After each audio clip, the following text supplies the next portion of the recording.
Social media platform knowledge hub से जुड़े हुए सभी सम्मानित साथियों को सादर नमस्कार, सादर अभिवादन।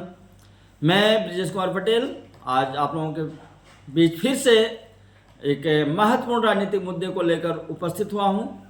साथियों, हम लोग इसके पहले देखे थे कि भारत का एक प्रमुख राष्ट्रीय राजनीतिक दल जिसका गठन नवंबर 1964 में होता है और गठन के साथ ही उसको राष्ट्रीय राजनीतिक दल की मान्यता भी मिल जाती है। ये बहुत बड़ी उसके लिए उपलब्धि थी, क्योंकि जो भारतीय communist party of India CPI का गठन 1925 में हुआ था एम.एन. राय द्वारा, और बाद में जब भारत में प्रथम लोकसभा चुनाव हुआ, द्वितीय, तृतीय, इनमें कांग्रेस के बाद दूसरे पायदान पर खड़ी होने वाली पार्टी थी। लेकिन अंतर विरोधों के कारण कुछ ऐसे मुद्दे थे जिसके कारण पार्टी में विखंडन हो गया और बहुत से बड़े बड़े नेता, दिग्गज नेता पार्टी को छोड़कर दूसरी पार्टी उन्होंने बना ली।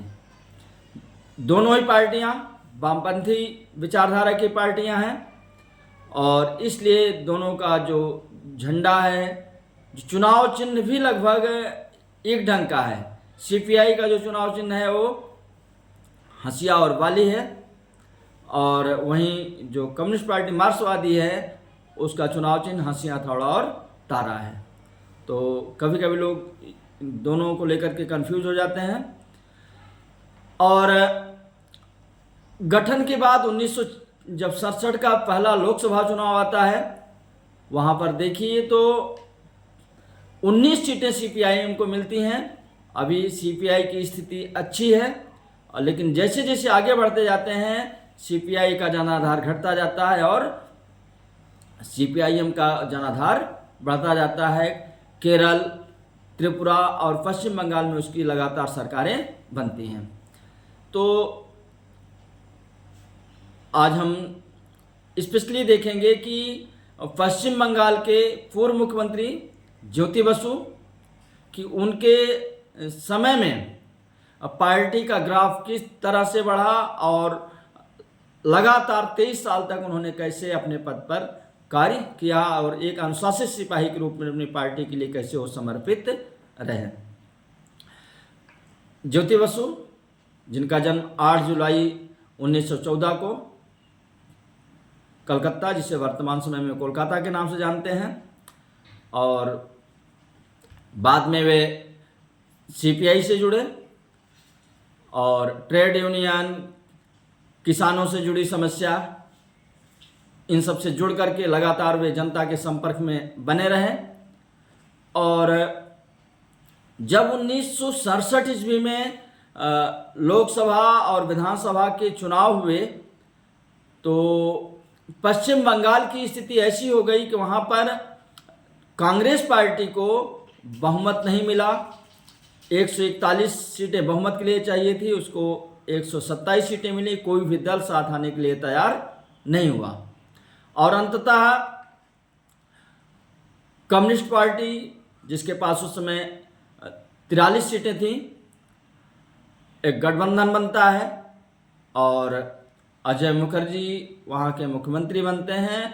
और इस सरकार में पहली बार कम्युनिस्ट पार्टी शामिल होती है और ज्योति बसु वित्त मंत्री के साथ साथ उप मुख्यमंत्री भी बनते हैं। तो पहली उनकी उपलब्धि थी। उसके बाद से लगातार उन्होंने अपना ग्राफ बढ़ाया, जनता के बीच जुड़े रहे। और जब 1977 का चुनाव हुआ, 1977 के चुनाव में पार्टी ने जादुई आंकड़ा विधानसभा में प्रस्तुत किया और 178 सीटें, 294 सीट में से 178 सीटें अकेले सीपीआईएम जीती। और उसके बाद उसके जो गठबंधन के दल थे, वामपंथी विचारधारा से जुड़े हुए दल थे, उन्होंने भी बहुत सारी सीटें जीती। इस ढंग से 200 के ऊपर का आंकड़ा इस पार्टी के पास आ गया, इस गठबंधन के पास आ गया। 5 साल तक उनकी सरकार चलती है। ऑपरेशन बरगा चलता है, जिसके तहत जो भूमिहीन किसान हैं, बटाईदार किसान हैं, उनको ज़मीनें दी जाती हैं।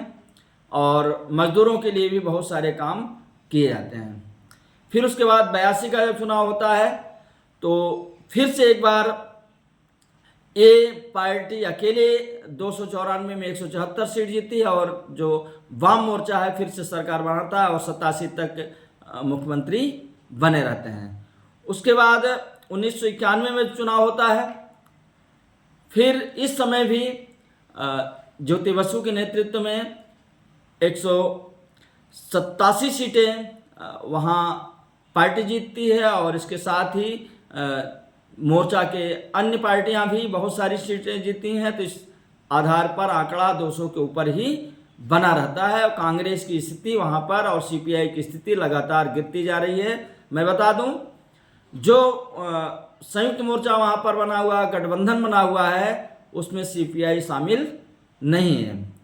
उसके बाद 1991 के चुनाव में 182 सीटें अकेले जीतती है और 1996 का चुनाव होता है तो 157 सीट सीपीआईएम को अकेले मिलती है और जो उसके गठबंधन के अन्य घटक हैं उन सबको मिला करके 294 सीटों में से 202 सीटें इस मोर्चे को मिलती हैं, इस गठबंधन को मिलती हैं और ये पार्टी अपनी सरकार बनाती है और 2000 तक, नवंबर 2000 तक ज्योति बसु मुख्यमंत्री रहते हैं। तो इस प्रकार देखिए तो 1977 में मुख्यमंत्री बनने के बाद लगातार सन 2000 तक मुख्यमंत्री रहते हैं और स्वेच्छा से वो त्यागपत्र देते हैं, दूसरे को नेतृत्व सौंप देते हैं। शायद आज की डेट में कोई ऐसा नेता जल्दी नहीं मिलेगा।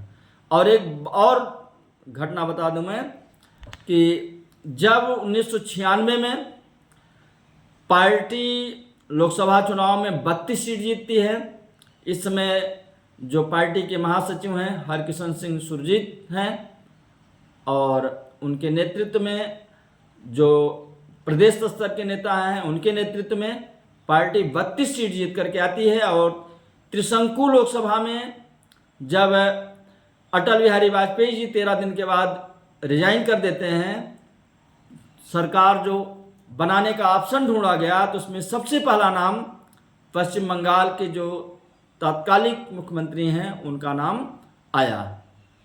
लेकिन जब पार्टी महासचिव और पार्टी ने जब मना कर दिया, एक अनुशासित सिपाही की तरह ज्योति बसु ने किसी प्रकार का विद्रोह नहीं किया, किसी प्रकार से बागी नहीं बने और मुख्यमंत्री पद पर ही वो बने रहे।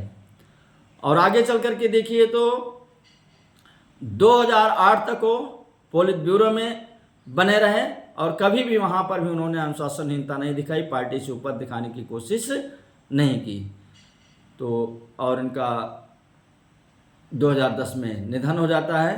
तो ये ढंग से देखिए तो पार्टी के लिए पूरी तरह से समर्पित रहने वाले एक ऐसे मुख्यमंत्री जो 23 साल तक का रिकॉर्ड उन्होंने बनाया भारतीय राजनीति में मुख्यमंत्री रहने का लगातार, और किसी भी प्रकार का भ्रष्टाचार का आरोप आज तक उनके ऊपर नहीं है।